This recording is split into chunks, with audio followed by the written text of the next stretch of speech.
মা, কুমিল্লা শহরে আর কতদিন থাকবো, কিচ্ছু ভালো লাগছে না, চলো গ্রামে দাদুর বাড়ি থেকে কিছুদিন ঘুরে আসি। আমি মাকে কথাটা বলে বাসার ছাদে গেলাম, কিন্তু কিছুক্ষণ পর মায়ের ডাক আসলো, নিবিড়, এই কোথায় তুই? তোর দাদুর সাথে কথা বললাম, কালকে আমরা গ্রামে চলে যাব। দাদুর বাড়ির কথা শুনে খুশিতে মনটা ভরে গেল। আমি বললাম, তবে কালকে সকালে সকালে দাদুর বাড়ির উদ্দেশ্যে রওনা দিব। মা বলল, আচ্ছা ঠিক আছে, ব্যাগ জামাকাপড় সব গুছিয়ে নে, সকাল সকাল বের হতে হবে। আমি আমার গার্লফ্রেন্ড রিমাকে ফোন দিয়ে বললাম, কিছুদিন আমরা গ্রামে দাদুর বাড়িতে যাব, তোমার সাথে দেখা করে যেতে পারলাম না, কারণ কাল সকাল সকাল যেতে হবে, তোমাকে খুব মিস করব। তখন রিমা বলল, তোমাকে খুব মিস করব, আর আমাদের তো ফোনে দৈনিক কথা হবে, তুমি সাবধানে যেও। আমি আর কিছুক্ষণ রিমার সাথে কথা বলে বিকেলে বন্ধুদের সাথে আড্ডা দিতে আমাদের কলেজ মাঠে গেলাম। যে দেখি রিমন বসে আছে। আমাকে দেখে বলল, নিবিড়, তোর এতক্ষণে আসার সময় হলো? আমি বললাম, আর বলিস না বন্ধু, কালকে গ্রামে দাদুর বাড়িতে যাব, তাই সবকিছু গুছিয়ে রাখলাম, আর এই কথাটা তোদের বলতে আসলাম। আমি রিমনকে জিজ্ঞাসা করলাম, স্রোত, রাজ ওরা কোথায়? তখন রিমন বলল, এখানে বস, ওরা কিছুক্ষণ পরে আসবে। আমি আর রিমন দুজনই কথা বলতেছিলাম, তখন স্রোত আর রাজ এসে বলল, তোরা দুজন কখন আসলি? একটা ফোন তো দিতে পারতি। আমি বললাম, তোদের তো ফোন দিয়ে পাওয়া যায় না। বন্ধুদের সাথে আড্ডা দিতে দিতে সন্ধ্যা হলো। আমি বন্ধুদের বিদায় দিয়ে বাড়ি থেকে রওনা দিলাম। তখন মাগরিবের আজান শোনা যায়। আমি ভাবলাম মসজিদে গিয়ে নামাজ পড়ে বাড়িতে যাব। তখন ওযু করার জন্য মসজিদের পাশে একটা পুকুর আছে। পুকুরে 4-5টা আকাশমণি গাছ দিয়ে ঘেরা। আমি পুকুরে ওযু করতেছিলাম, তখন লক্ষ্য করলাম কেউ একজন আমাকে দেখছে। আমি পেছনে তাকিয়ে দেখি কেউ নেই। আমি ওযু করে মসজিদে নামাজ আদায় করে বাড়ির উদ্দেশ্যে হাঁটা ধরলাম। চারদিকটা অন্ধকার, আকাশের দিকে তাকিয়ে দেখি চাঁদটা উঁকি মেরে আছে, আবার কখনো মেঘের আড়ালে লুকিয়ে আছে। আমি হাঁটতে লাগলাম, তখন অনুভব করলাম কেউ একজন আমার পেছনে পেছনে আমার সাথে সাথে চলছে। আমি তখন দাঁড়িয়ে পেছনে তাকিয়ে দেখলাম কেউ নেই। আমি মনের ভুল বুঝে হাঁটতে লাগলাম। কিছুক্ষণ পর বাসায় আসলাম। মাকে বললাম, মা, আমার খুব ক্ষুধা পেয়েছে, আমাকে কিছু খেতে দাও। মা বলল, নিবিড়, ফ্রেশ হয়ে আয়, আমি তোর জন্য খাবার নিয়ে আসছি। রাতের খাবার খেয়ে বিছানায় শুয়ে শুয়ে ফোন টিপছিলাম। ঘড়িতে তাকিয়ে দেখি রাত 12টা। কাল সকাল সকাল ঘুম থেকে উঠতে হবে, তাই তাড়াতাড়ি ঘুমিয়ে গেলাম। মাঝরাতে একটা স্বপ্ন দেখলাম। আমি আমার বন্ধুদের সাথে আড্ডা দিয়ে মসজিদে নামাজ পড়ার জন্য পুকুরে ওযু করছি। তখন হঠাৎ একজন অপূর্ব সুন্দরী মেয়ে আমার পেছনে দাঁড়িয়েছিল আর আমাকে দেখছিল। আমি নামাজ আদায় করে বাড়িতে যাওয়ার সময় আমার পেছনে পেছনে সেই অপূর্ব সুন্দরী মেয়েটা আসছিল। আমি দেখি সুন্দরী মেয়েটা আমার জানালার বাইরে দাঁড়িয়ে রয়েছে আর আমাকে দেখে মিষ্টি একটা হাসি দিয়ে গায়েব হয়ে গেল। আমি তখনই ঘুম থেকে লাফিয়ে উঠি আর ভাবতে লাগলাম, এটা কেমন স্বপ্ন দেখলাম? এর আগে তো আমি এমন কোনো স্বপ্ন দেখিনি। আমি ঘড়ির দিকে তাকিয়ে দেখি রাত 3:15। আমি ওযু করে তাহাজ্জুদের নামাজ আদায় করে ঘুমিয়ে পড়লাম। সকালে ঘুম ভাঙলো মায়ের ডাকে, নিবিড়, এই নিবিড়, ঘুম থেকে উঠে ফ্রেশ হয়ে নে, আমি তোর জন্য নাস্তা নিয়ে আসছি, আমাদের বের হতে হবে, তোর বাবা আমাদের জন্য ট্রেনের টিকিট কেটে নিয়ে এসেছে। আমি ঘড়ির দিকে তাকিয়ে দেখি ভোর 6টা। আমি ফ্রেশ হয়ে ওযু করে নামাজ আদায় করে বাবা মায়ের সাথে নাস্তা খেয়ে রেডি হয়ে চলে আসলাম কমলাপুর স্টেশনে। আমি আর মা ট্রেনে বসে আছি। মনটা অনেক ফুরফুরে লাগছিল। অনেকদিন পর গ্রামে দাদুর বাড়িতে যাব। ট্রেন চলতে লাগলো তার আপন গতিতে। আমি জানালা দিয়ে বাইরের দৃশ্যগুলো দেখতে লাগলাম। তখন আমি দেখলাম আমার স্বপ্নে দেখা সেই অপূর্ব সুন্দরী মেয়েটা ট্রেন লাইনের একটা গাছের নিচে দাঁড়িয়ে রয়েছে আর আমাকে দেখে একটা হাসি দিল। আমি এক পলকে মেয়েটার দিকে তাকিয়ে রয়েছি। আমি কোনো রকমে দৃষ্টি সরাতে পারছি না। এত অপূর্ব সুন্দরী মেয়ে আমি আগে কখনো দেখিনি। তখন মায়ের ধাক্কায় আমার হুঁশ ফিরল। আমাকে বলতে লাগলো, বাইরে তাকিয়ে তাকিয়ে কি দেখো? আমি মায়ের দিকে তাকিয়ে বাইরে আবার তাকিয়ে দেখি কিছু নেই। তখন আমি ভাবলাম এটা হয়তো মনের ভুল। দীর্ঘ কয়েক ঘন্টা ট্রেন যাত্রার পর আমরা আমাদের দাদুর বাড়িতে আসলাম। দাদু আমাদের দেখে বলল, বৌমা, আসতে তো কোনো সমস্যা হয়নি? তখন দাদি আমাকে বলল, দাদু ভাই, আমার অনেক বড় হয়ে গেছে। আমি দাদু আর দাদিকে বললাম, তোমাদের দেখতে খুব মন চাইছে, তাই আসলাম, তোমরা ভালো আছো? তখন দাদি বলল, কিছুক্ষণ আগে ভালো ছিলাম না, তোমাকে দেখে এখন একদম ভালো হয়ে গেছি। তখন দাদু বলল, হয়েছে তোমাদের দাদিনাতির কথা, নিবিড়কে ঘরে নিয়ে যাও। আর তুমি নিবিড়ের আসার কথা শুনে ওর জন্য নারিকেলের নাড়ু বানিয়েছ, সেগুলো খেতে দাও নিবিড়কে। আমি বললাম, ওহ দাদু, তোমরা কি শুরু করেছো? কত দূর থেকে আসলাম, এখন একটু বিশ্রাম নেব। তখন দাদি বলল, যা দাদু ভাই, পুকুর থেকে হাত মুখ ধুয়ে জিরিয়ে নে, আমি তোদের খাবারের ব্যবস্থা করছি। আমি দাদির কথা মতো পুকুর পাড়ে গেলাম হাত মুখ ধুতে। তখন রিমি ফোন দিয়ে বলল, নিবিড়, তুমি কি তোমাদের দাদুর বাড়িতে পৌঁছে গেছো? আমি বললাম, রিমার সাথে আর কিছুক্ষণ কথা বলে ফোনটা রেখে পুকুরে শান বাঁধানো ঘাটে নামতে লাগলাম। তখন আমার চোখ যায় পুকুর থেকে অনেকটা দূরে একটা শিউলি ফুলের গাছের দিকে। আমি লক্ষ্য করলাম শিউলি ফুলের গাছের নিচে আমার স্বপ্নে দেখা অপূর্ব সুন্দরী মেয়েটা বসে রয়েছে আর আমার দিকে ফিরে মুচকি মুচকি হাসতে লাগলো। আমি আপনাদের সাথে কথা বলতে বলতে আমার পরিচয়টা দিতেই ভুলে গেছি। আমি নিবিড় হাসান, ইন্টারমিডিয়েট দ্বিতীয় বর্ষে লেখাপড়া করি। আমি আমার বাবা মায়ের একমাত্র সন্তান। আমি কলেজে পড়লেও পরহেজগার, 5 ওয়াক্ত নামাজ আদায় করি, মাঝে মধ্যে গভীর রাতে কোরআন তেলাওয়াত করি। আমাকে সবাই পছন্দ করে আমার সুন্দর ব্যবহারের জন্য। আর রিমা হলো আমার গার্লফ্রেন্ড, মানে একটা মেয়ে বন্ধু। রিমা ও 5 ওয়াক্ত নামাজ আদায় করে, কোরআন তেলাওয়াত করে, পর্দা করে। আমাদের মাঝে বন্ধুত্বের মতো কথা হয়, তাছাড়া তেমন কিছুই না। কিন্তু রিমা আমাকে মনে মনে পছন্দ করে, কিন্তু কখনো বলেনি যদি বন্ধুত্বটা নষ্ট হয়ে যায়। আমি তখন পুকুর পাড়ে বসে ভাবতে লাগলাম, এই সুন্দরী মেয়েটাকে আমার কাছে কি চায়, আমাকে কিছু বলতে চায়। আমি তখন ভাবিনি এটা কোনো পরী হবে, নয়তো কুমিল্লা থেকে কিভাবে আমাদের গ্রামে আসে, কিভাবে, আর কোনো সাধারণ মানুষের কাছে কখনোই সম্ভব নয়। আমার হুঁশ ফিরল দাদির ডাকে। আমাকে বলছে, দাদু ভাই কখন হাত মুখ ধুতে পুকুর পাড়ে এসেছো, তাড়াতাড়ি ঘরে আসো, তোমার দাদু ভাই তোমার জন্য বসে আছে, একসাথে খাবার খাবে। আমি বললাম, দাদি আমার বন্ধুর সাথে ফোনে কথা বলছি, তাই দেরি হয়েছে, তুমি ঘরে যাও, আমি এক্ষুনি হাত মুখ ধুয়ে আসছি। আমি হাত মুখ ধুয়ে দাদুর সাথে খাবার খেয়ে দাদুর সাথে গল্প করছিলাম। তখন আমার চাচাতো ভাই আকাশ এসে বলল, নিবিড় ভাই তুমি কখন আসলে, আর কেমন আছো? আমি আকাশকে বললাম, এই তো কিছুক্ষণ আগে আসলাম, তোর স্কুল কেমন চলে? তখন আকাশ বলল, আলহামদুলিল্লাহ ভালো ভাই, আমি ফ্রেশ হয়ে আসি, বিকেলে তোমাকে নিয়ে ঘুরতে যাব। আমি একটা হাসি দিয়ে বললাম, আচ্ছা ঠিক আছে। তখন দাদু আমাকে জিজ্ঞাসা করলো, নিবিড় তোমার লেখাপড়া কেমন চলে? আমি বললাম, আলহামদুলিল্লাহ ভালো দাদু ভাই। তখন আকাশ আমার কাছে এসে বলল, নিবিড় ভাই চলো গ্রামটা ঘুরে আসি। আমি দাদা দাদি আর মাকে বলে আকাশকে নিয়ে গ্রাম ঘুরতে বের হলাম। আমাদের গ্রামের একটা উদাহরণ দিই, আমাদের গ্রামটা আর 5টা গ্রামের মতো না। আমাদের গ্রামটা অনেক নিরিবিলি, আর চারদিকে বিশাল বিশাল ধরনের জমি আর প্রচুর পরিমাণে গাছগাছালি। বিকেলবেলায় প্রচুর পাখির কিচিরমিচির শব্দ। আর আমাদের গ্রামের দক্ষিণ দিকে বিষখালী নদী, আর এই বিষখালী নদীর পাড়ে আমাদের গ্রাম। আমি আর আকাশ চলতে লাগলাম গ্রামের ধানের জমির পাশ দিয়ে। অনেকটা দূরে দেখা যায় কিছু কৃষক একসাথে জমিতে কাজ করছে। তখন আমি আকাশকে জিজ্ঞাসা করলাম, আমাদের জমিতে এবার কেমন ধান হয়েছে? তখন আকাশ বলল, নিবিড় ভাই আগের চেয়ে অনেক ভালো। আমি আকাশকে বললাম, আচ্ছা, আমাকে নিয়ে চললো আমাদের জমির কাছে। আকাশ আমার কথায় সম্মতি দিয়ে চলতে লাগলো আমাদের ধানের জমির দিকে। তখন পকেট থেকে ফোনটা বেজে উঠল, তাকিয়ে দেখি রিমা ফোন দিয়েছে। আমি আকাশকে বললাম, তুমি আগে হাঁটো, আমি একটু পর আসছি। আমি রিমির সাথে কথা বলছিলাম, তখন দেখলাম আমার স্বপ্নে দেখা সেই সুন্দর অপরূপ মেয়েটা আমার থেকে কিছুটা দূরে দাঁড়িয়ে রয়েছে আর আমার দিকে অপলক দৃষ্টিতে তাকিয়ে রয়েছে। হয়তো আমি তার অনেক চেনা একজন পরিচিত মানুষ। আমি রিমার সাথে কথা না বলে অপরূপ সুন্দরী মেয়েটার দিকে তাকিয়ে আছি। আমার আসতে দেরি হয়েছে বলে আকাশ আমাকে ডাক দিল, নিবিড় ভাই, ওই নিবিড় ভাই, কি হলো? আমি আকাশের ডাকে সাড়া দিয়ে বললাম, আসছি। আমি তখন তাকিয়ে দেখি আমার সামনে কেউ নেই। আমি ভাবতে লাগলাম আমার সাথে কি হতে যাচ্ছে। আমি আকাশের সাথে নিয়ে আমাদের ধানের জমি দেখতে লাগলাম আর ওই অপরূপ সুন্দরী মেয়েটার কথা ভাবতে লাগলাম। চারদিকে তাকিয়ে দেখি সন্ধ্যা নেমে আসতে লাগলো। গ্রামের রাস্তা অল্প সন্ধ্যা, চারদিকে অন্ধকার হয়ে যায়। আমি আর আকাশ কথা বলতে বলতে গ্রামের রাস্তা দিয়ে হাঁটতে লাগলাম। তখন একটা মিষ্টি সুগন্ধ পেতে লাগলাম। আমি আর আকাশ চারদিক তাকিয়ে কিছু দেখতে পেলাম না। অজু করে মাগরিবের নামাজ আদায় করে দাদুর সাথে বসে বসে গল্প করছিলাম। তখন দাদু আমাকে একটা কথা বলল, নিবিড় আমাদের গ্রামের পশ্চিম দিকে কখনো যাবা না। কিছুদিন আগে পশ্চিম দিকের বটগাছে একটা মেয়ের মৃত লাশ পাওয়া গেছে। গ্রামের মানুষজন বলছে এটা কোনো খারাপ শক্তির কাজ, সেই থেকেই পশ্চিম দিকে মানুষের যাওয়া আসা কম। আমি বললাম, আচ্ছা দাদু, মেয়েটাকে কোনো খারাপ জিন বা কোনো পিশাচ মেরে ফেলেছে? তখন দাদু আমাকে বলল, এটা হয়তো কোনো খারাপ পরীর কাজ। গ্রামের অনেক মানুষ ওই পশ্চিম দিকের বটগাছের কাছে প্রায় একটা মেয়ে অবয়বের ছায়া মূর্তি দেখে। কেউ কখনো সরাসরি সেই ছায়া মূর্তির চেহারা দেখতে পারেনি। শোনা যায় কেউ যদি সেই মেয়ে অবয়বের মূর্তি দেখে থাকে আর সাথে তার চেহারা থাকে, তাহলে নির্মমভাবে তাকে মেরে ফেলে। তাই বলছি দাদু ভাই, তুমি যতদিন গ্রামে আছো কখনো ভুলে পশ্চিম দিকে যাবে না। আমি দাদুকে বললাম, আচ্ছা ঠিক আছে দাদু ভাই।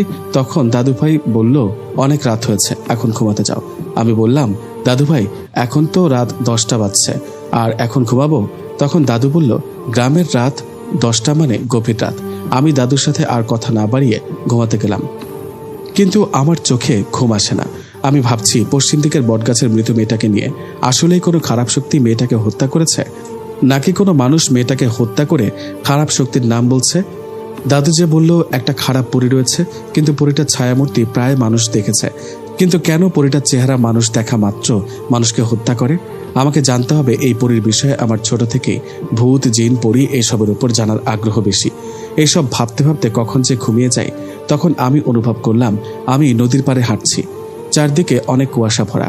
আমি তখন একটা মিষ্টি গন্ধ পেতে লাগলাম। আমি তখন গন্ধের উৎস ধরে হাঁটতে লাগলাম। কিছুক্ষণ হাঁটার পর দেখতে পেলাম নদীর তীরে একটা সুন্দরী মেয়ে বসে আছে নদীর দিকে তাকিয়ে। সুন্দরী বললে ভুল হবে হয়তো, হুর। আমি তখন বুঝলাম এই মিষ্টি গন্ধ এই মেয়েটার কাছ থেকে আসছে। আমার মেয়েটার কাছে আসার কারণে মেয়েটা আমার দিকে ফিরে তাকালো। তখন আমি দেখতে পেলাম যে অপূর্ব সুন্দরী মেয়েটা আমার স্বপ্নে আসতো, যাকে আমি পুকুর পাড়ে শিউলি ফুল গাছের নিচে বসা দেখেছি। তখন মেয়েটা আমার দিকে তাকিয়ে একটা মুচকি হাসি দিয়ে আমাকে বলল এখানে বসো নিবিড়। তখন মেয়েটা আমাকে বলল, তুমি হয়তো ভাবছো আমি কে? আমি হলাম একজন পরী। আমি তোমাকে পছন্দ করি, তোমার সুন্দর ব্যবহার, আর তুমি অনেক পরহেজগার একজন মানুষ, তাই। তখন পরীটা বলল, তুমি যখন পুকুরে অজু করছিলে তখন আমি পুকুর পাড়ে আকাশমণি গাছের ওপর বসেছিলাম। তখন তোমাকে দেখে আমার ভালো লেগে যায়। সেই থেকে আমি তোমার স্বপ্নে আর বাস্তবে তোমাকে দেখা দিই, আর আমি সবসময় তোমার সাথে সাথে থাকি। মাঝে মধ্যে তুমি বুঝতে পারো, আবার কখনো বুঝতে পারো না। আমি তোমাকে আমাদের পরীর রাজ্যে নিয়ে যেতে চাই। আমি কোনো কথা বলতে পারছিলাম না, শুধু পরীটার কথা শুনছিলাম। তখন পরীটা বসা থেকে উঠে কুয়াশা ভরা নদীর পাড়ে হাঁটতে লাগলো, আর আমাকে বসা দেখে বলল, কি হলো নিবিড়, উঠে আসো, আমরা দুজন একসাথে হাঁটবো। আমি পরীটার কথায় সম্মতি জানিয়ে উঠে দাঁড়িয়ে পরীটার সাথে একসাথে হাঁটছি। তখন পায়ের ব্যথা অনুভব করলাম। পা তুলে দেখি পায়ে কাঁটা বেঁধেছে। আমি ব্যথায় কুকিয়ে উঠলাম। তখন পরীটা একটা হাসি দিয়ে আমার পা থেকে এক টানে কাঁটাটা বের করে ফেললো। তখন আমি ব্যথায় চিৎকার দিয়ে উঠলাম। তখন আমার ঘুম ভেঙে যায়। আমি ভাবলাম হয়তো কোনো খারাপ স্বপ্ন দেখেছি, কিন্তু এইসব স্বপ্ন তো আগে কখনোই আমি দেখিনি। তখন অনুভব করলাম পাটা অনেক ব্যথা করছে। বিছানা থেকে উঠে পা তুলে দেখলাম পায়ে কাঁটা ফোটার আঘাত। তার মানে এতক্ষণ যা দেখেছি তা কোনো স্বপ্ন ছিল না। আমি ভয়তে ঘামছিলাম, আর আমি ভাবলাম যদি এই স্বপ্ন সত্যি হয় তবে তো আমার অনেক বিপদ, আর আমার কথা তো কাউকে বললে বিশ্বাসও করবে না। তখন আল্লাহু লা ইলাহা ইল্লা হুয়াল হাইয়ুল কাইয়ুম আয়াতুল কুরসি পাঠ করে বুকে ফুঁ দিয়ে ঘুমিয়ে যায়। ঘুম ভাঙে সকালবেলা দাদির ডাকে, নিবিড় অনেক বেলা হয়েছে, দাদু ভাই ঘুম থেকে ওঠো। আমি বললাম, দাদি সকাল সকাল কি শুরু করেছো, একটু শান্তিতে ঘুমাতে দাও। তখন দাদি বলল, ফজরের নামাজের সময় হয়েছে, নামাজ পড়ে আয়। দাদু ভাই আমি তোর জন্য নাস্তা তৈরি করি। চোখে প্রচুর ঘুম থাকতেও নামাজের কথা শুনে ঘুম থেকে উঠে মাটিতে পা দেওয়ার সাথে সাথে ব্যথায় লাফিয়ে উঠলাম। কাটার আঘাতে পা ফুলে উঠেছে। আমি কোনো রকম উজু করে মসজিদে গিয়ে নামাজ পড়তে গেলাম। তখন সেই সুগন্ধ পেতে লাগলাম। আমি বুঝতে পারি পরীটা আমার আশেপাশে আছে। আমি নামাজ আদায় করে মসজিদ থেকে বের হয়ে রাস্তার দিকে হাঁটতে লাগলাম। এখনো পুরোপুরি আলোকিত হয়নি, চারদিকটা কিছুটা অন্ধকার। তখন আমি অনুভব করলাম আমার পেছনে কেউ একজন দাঁড়িয়ে আমার নাম ধরে ডাকছে। আমি পেছনে তাকিয়ে দেখি আমার স্বপ্নে দেখা সেই পরীটা। পায়ে অনেক ব্যথা, তার উপর এই পরীটা। আমি বিরক্ত হয়ে বললাম, আপনি আমার কাছে কি চান? আমাকে বিরক্ত করেন কেন? আপনার জন্য রাতে ঠিকমতো ঘুমাতে পারি না, রাস্তাঘাটে বের হতে পারি না, হুটহাট আমার সামনে চলে আসেন। তখন আমার মুখ থেকে হয়তো পরীটা এমন কিছু শুনবে আশা করেনি। আমি খেয়াল করলাম আমার কথা শুনে পরীটার হাসি মাখা মুখটা নিমেষে অন্ধকার হয়ে গেছে, আর খেয়াল করলাম পরীটার চোখ দিয়ে পানি পড়তে লাগলো। তখন আমারও অনেকটা খারাপ লাগছে, এভাবে পরীটাকে বলা ঠিক হয়নি। তখন পরীটা আস্তে আস্তে আমার কাছে এসে আমার পাটা তুলে কাটার আঘাতের জায়গায় হাত বুলিয়ে দিল। তখন একটা শান্তি অনুভব করলাম, আর লক্ষ্য করলাম আমার পায়ে আর কোনো ব্যথা নেই, আর কোনো আঘাতের চিহ্ন নেই। তখন পরীটা কান্না জড়িত কণ্ঠে বলল, আমি তোমাকে পছন্দ করি নিবিড়। এই বলে পরীটার চোখের সামনে অদৃশ্য হয়ে গেল। আমি কখনো পরী দেখব ভাবতে পারিনি, আর এই পরী আমার চোখের সামনে অদৃশ্য হয়ে গেছে। এই বিষয়টা ভাবলেই ভয় করে। আমি বাসায় গিয়ে দাদিকে জিজ্ঞাসা করলাম, আচ্ছা দাদি, পরী কেমন হয়? তখন দাদি বলল, আমার দাদু ভাইয়ের আজকে পরীদের কথা জানতে ইচ্ছা হলো কেন? আমি বললাম, এমনিতে দাদি, বলো না। ও দাদি বলো। তখন দাদি বলল, আচ্ছা ঠিক আছে দাদু ভাই, এখানে বসো তাহলে, বলছি। তখন দাদি বলল, দাদু ভাই, পরী হয় অনেক প্রজাতির, অনেকটা ভালো পরী, অনেকটা খারাপ। তখন আমি দাদিকে বললাম, আচ্ছা দাদি, ভালো পরী আর খারাপ পরী কেমন দেখতে হয়? তখন দাদি বলল, খারাপ পরী হয় কালো প্রজাতির, আর ভালো পরী হয় সাদা প্রজাতির। ভালো পরীর গা থেকে সবসময় সুগন্ধ আসে, আর খারাপ পরীর থেকে কোনো প্রকার গন্ধ আসে না। তখন আমি বুঝতে পারি আমাকে যে পরীটা পছন্দ করে সে একটা ভালো পরী, কারণ দাদির কথার সাথে আমার দেখা পরীটার সবকিছু মিলে যায়। আমি দাদুর কাছে আরো কিছুক্ষণ গল্প করে আমার চাচাতো ভাই আকাশকে ডাক দিলাম। তখন দাদি বলল, আকাশ সকাল সকাল স্কুলে গেছে। আমি বললাম, দাদি এখন তো সকাল 7টা বাজে, এখন আকাশ স্কুলে গেছে কেন? তখন দাদি বলল, ওর কোচিং আছে তাই গেছে। আমি আর কিছু বললাম না। তখন আমার দাদুর কথা মনে পড়ে যায়। দাদু আমাকে নিষেধ করেছিল পশ্চিম দিকে যাওয়ার জন্য। আমার তো জানতে হবে এই রহস্য কি, আর কিসের অবয়বকে, আর এই ছায়ামূর্তি কি। আমি বাসা থেকে কাউকে কিছু না বলে পশ্চিম দিকের বটগাছের কাছে যেতে লাগলাম। আমি হয়তো ভাবলাম খারাপ কিছু থেকে থাকলে দিনের বেলায় আমার কোনো ক্ষতি করতে পারবে না। তখন আমার গার্লফ্রেন্ড রিমা ফোন দিয়ে বলল, কেমন আছো নিবিড়? দাদুর বাড়িতে গিয়ে তো আমাকে ভুলে গেছো, ঠিকমতো কথা বলো না, কি হয়েছে তোমার? তখন আমি রিমিকে বললাম, এটা শহর না যে সারাক্ষণ তোমার সাথে কথা বলবো, এটা গ্রাম, সবাইকে সময় দিতে হয়, আর আমি তো তোমার সাথে কথা বলি।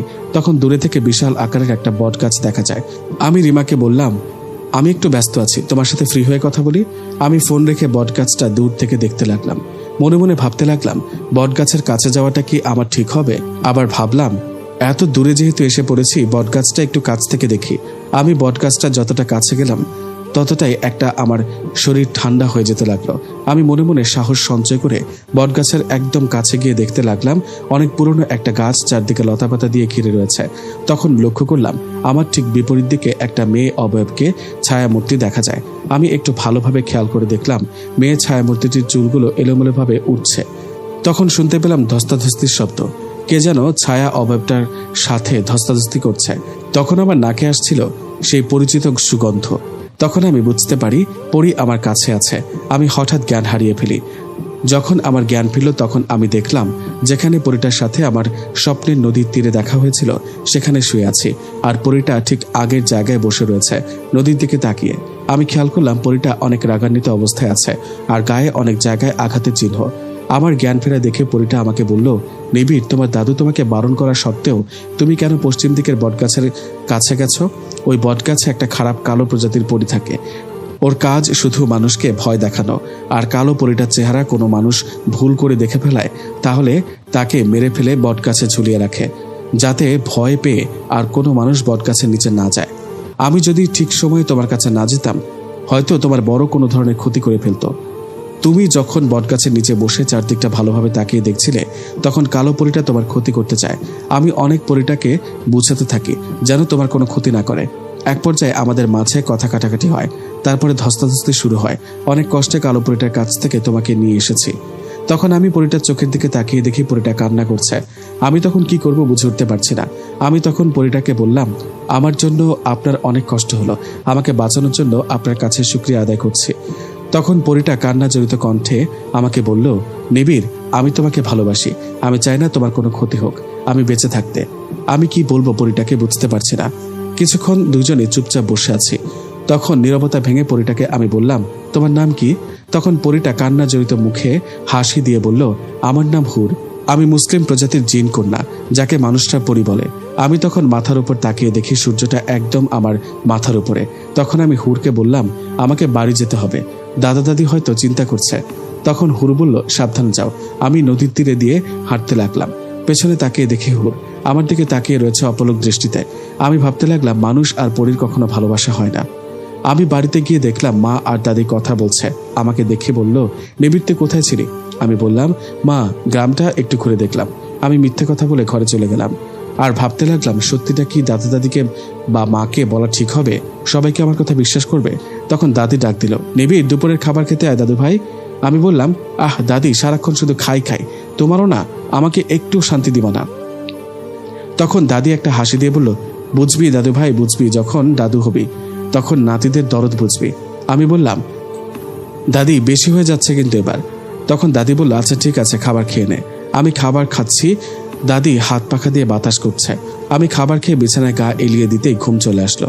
আর আমি স্বপ্নে দেখতে লাগলাম সে কালো অবয়বটায় আমাকে বলছে, তুই আজকে বেঁচে গেলি হুরের জন্য, আর কখনো আমার আওতায় পাই যদি তোকে, তবে তোকে সেদিন আর কেউ বাঁচাতে পারবে না, এই বলে হাসতে লাগলো। আমার ঘুম ভেঙে যায়। তখন আমি তাকিয়ে দেখি আমার সারা শরীর ঘামছে।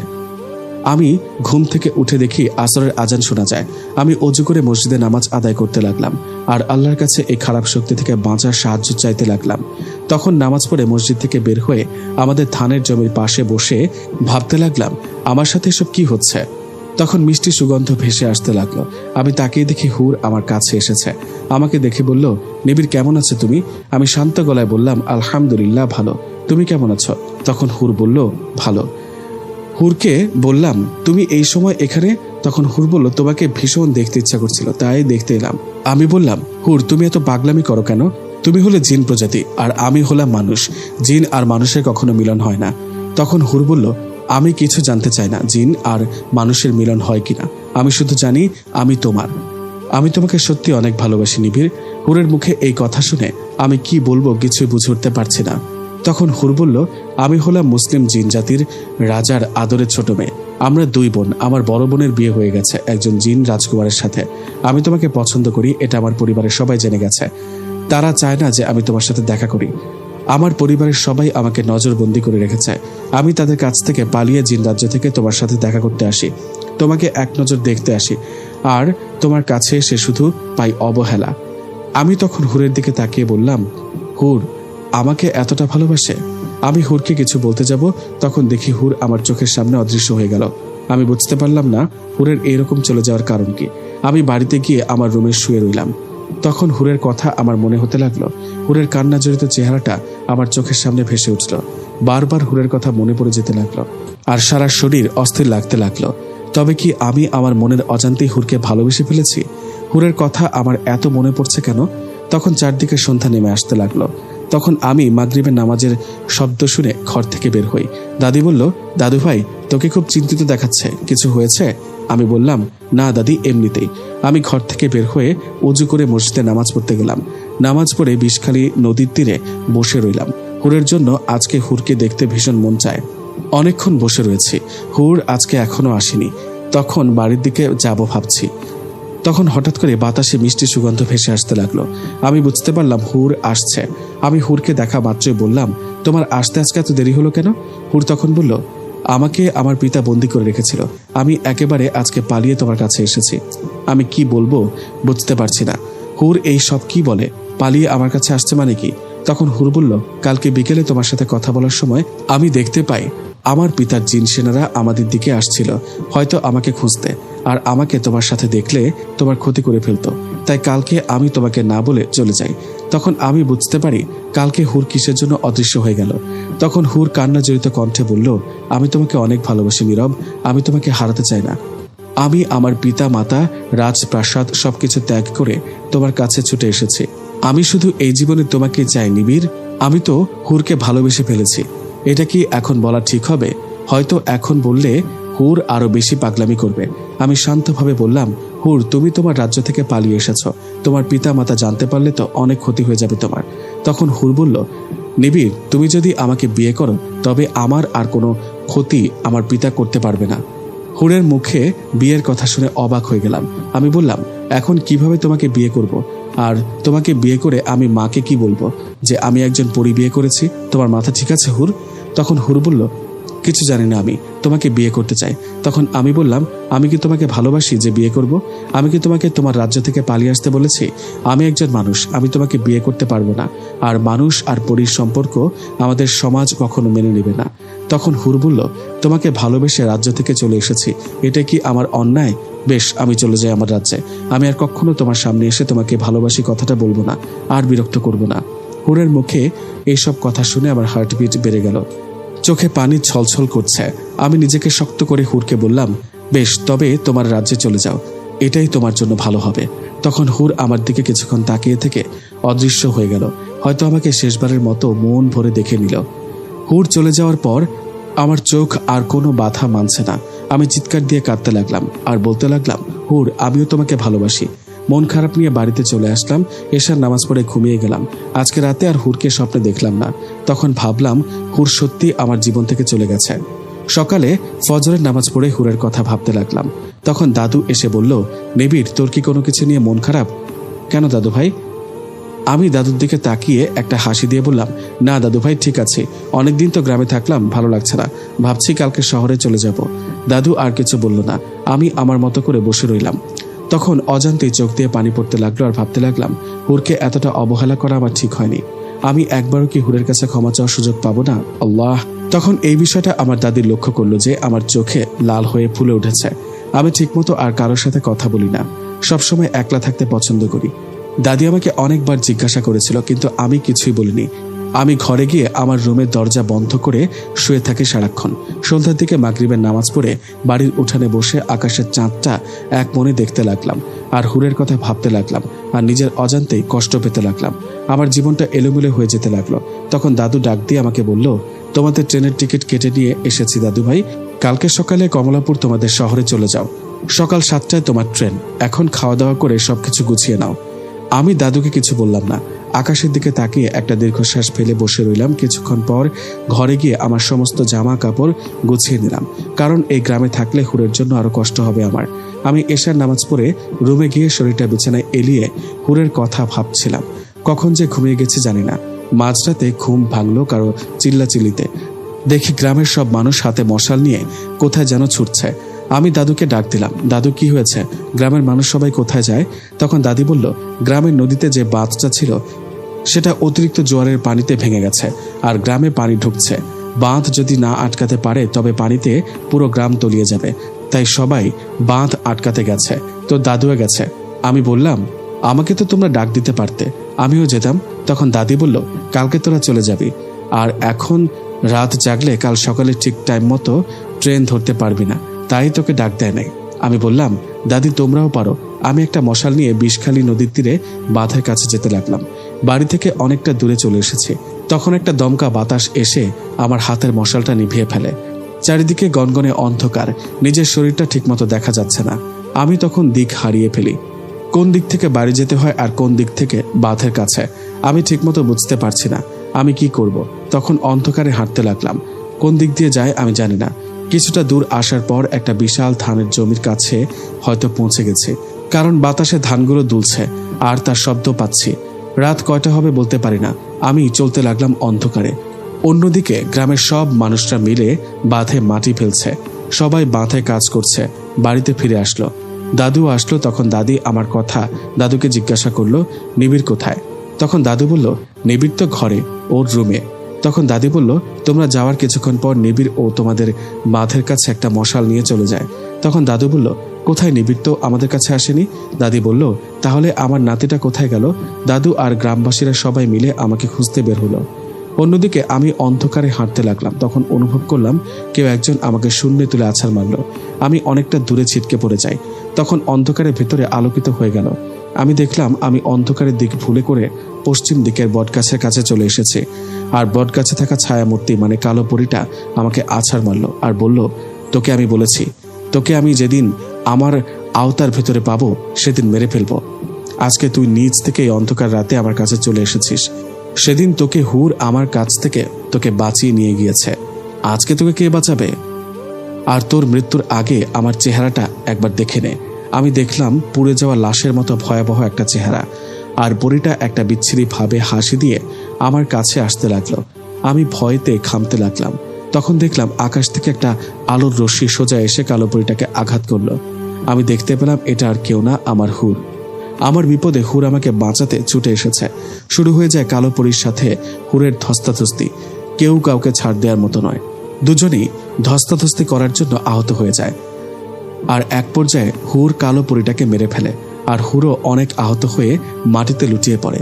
আমি ছুটে যাই হুরের কাছে আর গিয়ে বললাম, হুর তোমার কিচ্ছু হবে না, কথা বলো হুর।